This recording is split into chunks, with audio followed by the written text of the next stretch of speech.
বাঁচার একটাই রাস্তা ছিল, যে রাস্তা খোঁজার অনুসন্ধান করার জন্য তারা মদিনায় গিয়ে বসেছিল। নবীজির জন্মের পূর্বে থেকে তারা মদিনায় ছিল, কারণ তারা জানতো যে মদিনায় একটা নবীর আবির্ভাব হবে, আর সেই নবীর হাতে হাত দিয়ে আমরা মুসলমান হয়ে যাব এবং আমরা আমাদের রাজত্ব, আমাদের ক্ষমতা, আমাদের কিংডম, সুপার পাওয়ার, আমাদের ডিগনিটি, আমাদের মর্যাদা, রেসপেক্ট সব কিছু আমরা ফিরে পাবো। যেমন দাউদ নবীর সময় আমাদের ছিল, সুলাইমান আলাইহিস সালামের সময় যখন আমাদের যেমন সুপার পাওয়ার ছিল, এই পাওয়ারটা আমরা মনে হয় ফিরে পাবো নবীর হাতে হাত দিয়ে মুসলমান হলে পারে। এরপর একদিন আমার নবী দুনিয়াতে আবির্ভাব হলেন। নবীজির বয়স 40 বছর হয়ে গেল। নবীজির নবুয়ত প্রাপ্ত হলেন। নবীজি মক্কাও ছাড়লেন, হিজরত করে মদিনায় গেলেন। মদিনায় যাওয়ার পরে ওই সমস্ত ইহুদিরা নবীকে চিনতে পেরেছিল, কিন্তু মানতে পারে নাই। তারা নবীকে মানে না, তারা নবীকে মানতে পারেনি। কারণটা কি? চিনতে না পারার কারণে নয়। আল্লাহ পাক পবিত্র কোরআনে বলছেন, যেমন ভাবে একটা বাপ তার সন্তানকে চেনে, তেমনি ভাবে ইহুদিরা নবীজিকে চিনতে পেরেছিল। এটাই বাস্তব নবী, এটাই আখির জামানার পয়গম্বর দা প্রফেট মুহাম্মদ সাল্লাল্লাহু আলাইহি ওয়াসাল্লাম। ইয়ারিফুনাহু কামা ইয়ারিফুনা আবনাআহুম। যেমন করে তোমরা তোমাদের সন্তানদেরকে চিনো, ঠিক এমনই ভাবে বিশ্ব নবী রাহমাতুল লিল আলামিনকে তারা চিনতে পেরেছিল। 2 মিনিট সময় নিচ্ছি। চিনতে পেরেছিল। চিনতে পারার পরেও তারা মানতে পারে নাই, তারা মানে নাই। কেন? তাদের ইগো, অহংকার। কি অহংকার? ছোট্ট একটা অহংকারের কথা ছোট্ট ভাষায় কোরআনের মধ্যে লেখা আছে। তাদের মনে অহংকার ছিল যে এটাই, যে আমাদের বংশে, আমাদের ফ্যামিলি লাইনে, আমাদের বংশে অসংখ্য নবী এসেছেন এবং শেষ নবী তিনিও আমাদের বংশে আসবে। যেমন মুসা নবী, ঈসা নবী, দাউদ নবী, সুলাইমান নবী সব আমাদের বংশে এসেছে, শেষ নবীও মনে হয় আমাদের বংশে আসবে। কিন্তু আল্লাহর ইচ্ছা ছিল এটাই, যে এই বংশ এখন নষ্ট হয়ে গেছে, আল্লাহর অবাধ্য করে করে নষ্ট হয়ে গেছে।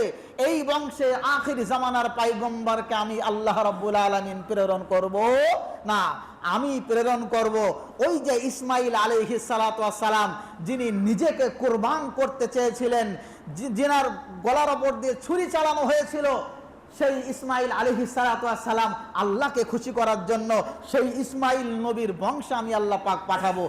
শুধুমাত্র তাদের বংশে না আসার কারণেই তারা কিন্তু মুহাম্মদ সাল্লাল্লাহু আলাইহি ওয়াসাল্লামকে রিজেক্ট করেছিল।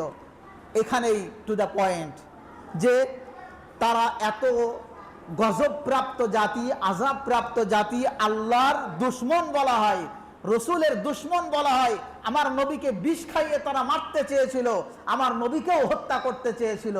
আমার নবী বলে গিয়েছিলেন, ও আমার সাহাবারা, এই মদিনা থেকে এই ইহুদিকে একদম চিরতরের মতো তাড়িয়ে দাও, বিদায় করে দাও, এদেরকে খেদিয়ে দাও। মদিনার জমিনে এদের কোনো জায়গা তোমরা দিবা না। মুসলমানরা যেন কোনোদিন ইহুদিদেরকে জায়গা দিও না। নবীর কথা শোনে নাই। ফিলিস্তিনেরা ইহুদিদেরকে জায়গা দিয়েছিল, যার কারণে আজকে নবীর কথা না শোনার কারণে, নবীর এই হাদিস না শোনার কারণে তারা আজকে পথে পায়ে পায়ে লাঞ্ছিত হচ্ছে, তাদের সন্তানরা মার্ডার হচ্ছে। কথা ঠিক না বেঠিক? আমার সম্মানীয় ভাইয়েরা, বলার উদ্দেশ্য, এত বড় ঘটনা এটাই বলার উদ্দেশ্য এটাই, যে চেনার পরে, জানার পরে যদি না মানে, আল্লাহ পাক গায়রিল মাগদুবি আলাইহিম, এই যে সূরা ফাতিহার মধ্যে গজব নাজিল করেছেন ইহুদিদের ওপরে। কেন? এরা জানার পরেও, চেনার পরেও তারা মানত না।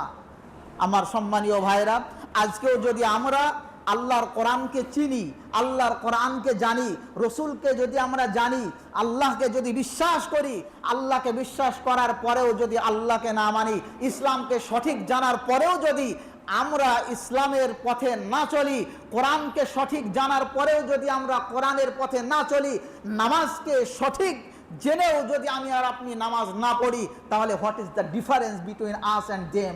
আমার আর আপনার আর তাদের মধ্যে পার্থক্যটা কোথায় থাকলো? আল্লাহ পাক তাদের উপরে যেমন গজব দিয়েছিলেন, আমাদের ওপরেও গজব দিতে পারে। তাই আল্লাহর গজব থেকে বাঁচার জন্য, জান্নাতের আশায় জাহান্নাম থেকে বাঁচার জন্য ইসলামের পথে আমাদেরকে চলতেই হবে। সকলেই চলবে বলেন ইনশাআল্লাহ। আল্লাহ পাক আমাদেরকে আমল করার তৌফিক দিক। আমিন। ওয়া আখিরু দাওয়ানা আলহামদুলিল্লাহি রাব্বিল আলামিন। আসসালামু আলাইকুম।